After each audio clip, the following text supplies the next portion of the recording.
यह एक प्रेरक और शिक्षाप्रद कहानी है जो जीवन में सही दृष्टिकोण के महत्व को दर्शाती है। यह कहानी अनोखा उपहार नाम से जानी जाती है। अनोखा उपहार एक प्रेरक कहानी है।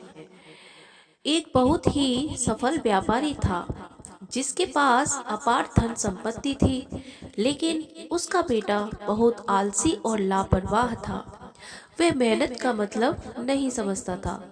व्यापारी चाहता था कि उसका बेटा जीवन का सही मूल्य समझे। एक दिन व्यापारी ने अपने बेटे को अपने पास बुलाया और कहा, बेटा, आज मैं तुम्हें एक जिम्मेदारी दे रहा हूँ। तुम्हें शाम तक शहर के बाहर वाली पुरानी हवेली में एक खास बक्सा लेकर आना है जो हमारे पुराने पूर्वजों का है।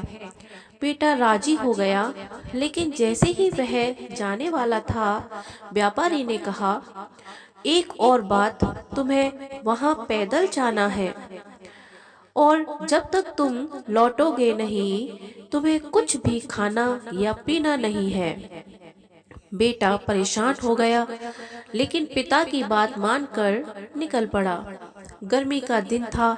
चलते चलते वह बहुत थक गया था। भूख और प्यास से उसकी हालत खराब होने लगी।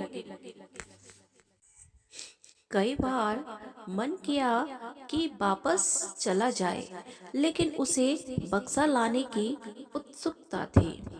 दोपहर होते होते वह उस सुनसान हवेली के पास पहुंचा। वहां कोई नहीं था।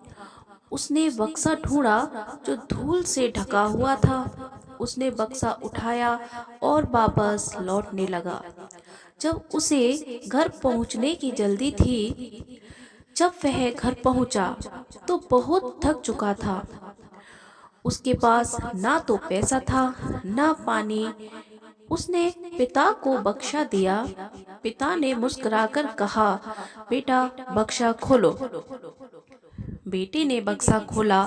उसे लगा इसमें सोने चांदी के गहने होंगे, लेकिन उसमें सिर्फ एक पुरानी डायरी और एक छोटी सी कुल्हाड़ी थी। बेटा हैरान और गुस्सा हो गया। पिताजी, मैंने इसे बेकार चीज के लिए इतनी मेहनत की। पिता ने गंभीरता से कहा, बेटा, यह कोई मामूली डायरी नहीं है। इसमें मेरे और हमारे पूर्वजों के संघर्ष की कहानी है कि कैसे हमने मेहनत करके यह मुकाम हासिल किया। और यह कुल्हाड़ी यह याद दिलाने के लिए है कि सफलता मेहनत की धार से ही कटती है। आज तुमने जो भूख और प्यास सही, वह तुम्हें जीवन का सबसे बड़ा सबक सिखाएगी कि जो मेहनत से नहीं मिलता उसकी कोई कीमत नहीं होती। बेटे को अपनी गलती का एहसास हुआ। उसने मेहनत का महत्व समझा। इस कहानी से हमें यह सीख मिलती है कि सफलता का कोई शॉर्टकट नहीं होता। मेहनत, धीरज और सही दृष्टिकोण ही सबसे बड़ा धन है। अगर आपको ये कहानी पसंद आई हो तो वीडियो को लाइक करें, चैनल को सब्सक्राइब करें और कमेंट में बताएं कि आपको इससे क्या सीख मिली।